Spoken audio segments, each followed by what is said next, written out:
حضرت عمر فاروق رضی اللہ عنہ داخل ہوئے تو نبی پاک صلی اللہ علیہ وسلم مسکرا رہے تھے۔ حضرت عمر رضی اللہ عنہ نے عرض کیا اضحک اللہ سنک یا رسول اللہ، ماشاءاللہ کیا خوبصورت دعا کی، یا اللہ کے رسول اللہ تعالیٰ آپ کو ہمیشہ خوش رکھے۔ ہمیں بھی چاہیے یہ دعا سیکھ لیں، یہ دعا یاد کر لیں کہ جب کسی کو مسکراتا دیکھیں اس کے لیے یہ دعا کر دیں، اللہ تجھے ہنستا رکھے۔ آپ علیہ السلام نے ارشاد فرمایا عجبت من هؤلاء اللاتي كن عندي فلما سمعنا صوتك ابتدرنا الحجاب، مجھے ان عورتوں پر تعجب ہے جو ابھی میرے پاس بیٹھی ہوئی تھیں لیکن تمہاری آواز سنتے ہی سب پردے کے پیچھے بھاگ گئے۔ تو اس پر حضرت عمر فاروق رضی اللہ عنہ نے عرض کیا کہ یا رسول اللہ ڈرنا تو انہیں آپ سے چاہیے تھا۔ پھر حضرت عمر فاروق رضی اللہ عنہ نے عورتوں سے کہا کہ اے اپنی جانوں کی دشمنوں، تم مجھ سے تو ڈرتی ہو اور نبی پاک صلی اللہ علیہ وسلم سے نہیں ڈرتی؟ عورتوں نے عرض کیا کہ ہاں آپ ٹھیک کہتے ہیں، کہ اس لیے کہ نبی پاک صلی اللہ علیہ وسلم کے مقابلے میں آپ بہت زیادہ سخت ہیں۔ اس پر نبی پاک صلی اللہ علیہ وسلم نے ارشاد فرمایا کہ اے ابن عمر والذی نفسی بیدی ما لقیک الشیطان سالکا فجا قط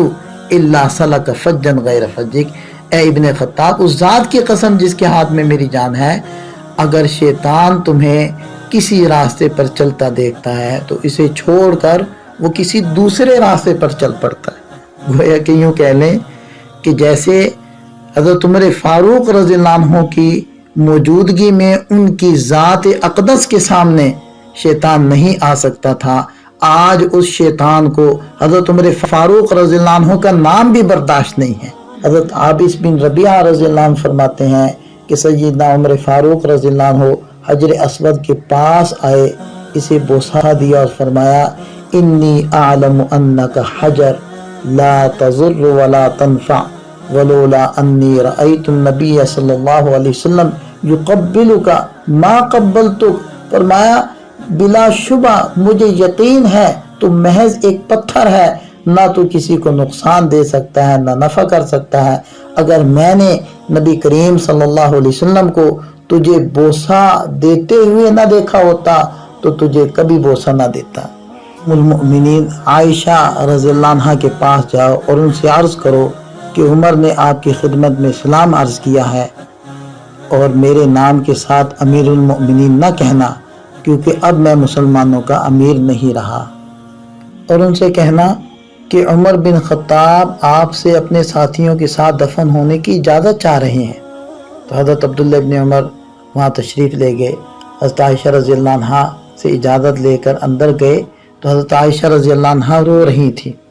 انہوں نے جب یہ بات عرض کی تو فرمانے لگی کہ یہ جگہ تو میں نے اپنے لیے منتخب کی تھی لیکن آج میں اپنے اوپر عمر کو ترجیح دیتی ہوں۔ جب یہ خوشخبری لے کر واپس پہنچے تو حضرت عمر فاروق رضی اللہ عنہ نے فرمایا کہ مجھے اٹھا کر بٹھاؤ، اور فرمانے لگے کہ جب میری وفات ہو جائے اور مجھے کفنا کر لے چلو تو پھر اجازت طلب کرنا، اگر وہ اجازت دیں تو دفن کرنا، اور اگر اجازت نہ دے تو مسلمانوں کے عمومی قبرستان میں مجھے دفن کر دینا۔ جب وفات کے بعد، شہادت کے بعد حضرات صحابہ کرام میت لے کر وہاں تشریف لے گئے تو حضرت عائشہ رضی اللہ عنہ سے پھر اجازت مانگی اور انہوں نے اجازت دے دی، چنانچہ حضرت عمر فاروق رضی اللہ عنہ روضے اقدس کے اندر ہی مدفون ہوئے۔ امام لیث بن سعد فرماتے ہیں کہ سیدنا عمر فاروق رضی اللہ عنہ کو 23 ہجری میں 26 ذوالحجہ کو شہید کیا گیا۔ آپ کی مدت خلافت 10 سال 6 ماہ اور 4 دن تک محیط ہے، اور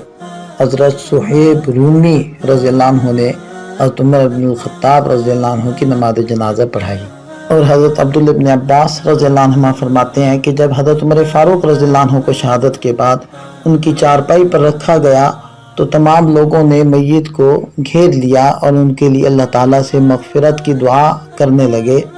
ابھی میت اٹھائی نہیں گئی تھی، کہتے ہیں کہ میں وہاں موجود تھا، اسی حالت میں ایک صاحب نے میرے کندھے پر ہاتھ رکھا، میں نے دیکھا تو وہ حضرت علی کرم اللہ وجہہ تھے۔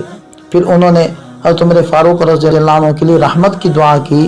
اور میت کو مخاطب بنا کر کہا کہ آپ نے اپنے بعد کسی بھی شخص کو نہیں چھوڑا کہ جسے دیکھ کر مجھے یہ تمنا ہوتی کہ اس کے عمل جیسا میں عمل کروں اور اللہ تعالیٰ سے جا ملوں۔ اللہ کی قسم مجھے تو پہلے سے یقین تھا اللہ تعالیٰ آپ کو آپ کے دونوں ساتھیوں کے ساتھ ہی رکھے گا۔ میرا یہ یقین اس وجہ سے تھا کہ میں نے اکثر رسول اللہ صلی اللہ علیہ وسلم کی زبان مبارک سے یہ الفاظ سنے تھے، میں ابو بکر اور عمر گئے،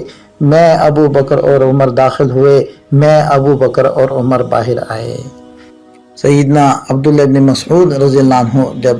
حضرت عمر فاروق رضی اللہ عنہ کا ذکر کرتے تو اتنا روتے کہ فرش کی کنکریاں تک بھیگ جاتی، اور فرماتے یقیناً عمر اسلام کا قلعہ تھے، لوگ ان کے دور میں اسلام میں داخل ہوئے تھے، نکلا کوئی نہیں تھا، لیکن جب عمر وفات پا گئے تو اس قلعے میں شگاف پڑ گیا اور لوگ اس میں داخل ہونے کے بجائے نکلنے لگے۔ حضرت عائشہ رضی اللہ عنہا ارشاد فرماتی ہیں کہ میں اپنے اس حجرے میں جس میں رسول اللہ صلی اللہ علیہ وسلم دفن ہوئے ہیں سر پر کپڑا لیے بغیر بھی بعض مرتبہ داخل ہو جایا کرتی تھی، اور میں کہا کرتی تھی یہ میرے خامن اور یہ میرے باپ ہیں، لیکن جب سے حضرت عمر فاروق رضی اللہ عنہ کو ان کے ساتھ دفن کیا گیا ہے تو اللہ کی قسم اب تو میں اچھی طرح اپنے سر پر چادر لے کر ہی جایا کرتی ہوں، سیدنا عمر رضی اللہ عنہ کی حیا کی وجہ سے۔ اور حضرت ابو طلحہ رضی اللہ عنہ فرمایا کرتے تھے کہ حضرت عمر رضی اللہ عنہ کی شہادت کے بعد مسلمانوں کے ہر گھر کے دینی اور دنیاوی معاملات میں نقص پیدا ہو گیا۔ اور حضرت حذیفہ ابن یمان رضی اللہ عنہ فرماتے تھے کہ سیدنا عمر فاروق رضی اللہ عنہ کی دور خلافت میں اسلام کی مثال اس سپاہی کی طرح تھی جو آگے بڑھتا ہے اور بڑھتا ہی چلا جاتا ہے، لیکن جب عمر شہید ہو گئے تو اسلام کی مثال اس سپاہی کی طرح ہو گئی جو پیچھے ہٹتا ہے اور ہٹتا ہی چلا جاتا ہے۔ اور سیدنا عبداللہ ابن عباس رضی اللہ عنہما اس سانحہ کے بعد لوگوں کے حالات جاننے کے لیے نکلے تو انہوں نے لوگوں کو دیکھا کہ سب اس طرح رو رہے تھے جیسے ان کی جوان اولاد فوت ہو گئی ہو۔ اللہ تعالیٰ ان کے درجات کو مزید بلند کرے اور ان کی زندگی سے نکلنے والے اسباق کو سیکھ کر ہم عوام کو اور خاص طور پر حکمران طبقے کو ان باتوں پر عمل کرنے کی توفیق عطا فرمائے۔ وآخر دعوانا الحمدللہ رب العالمین۔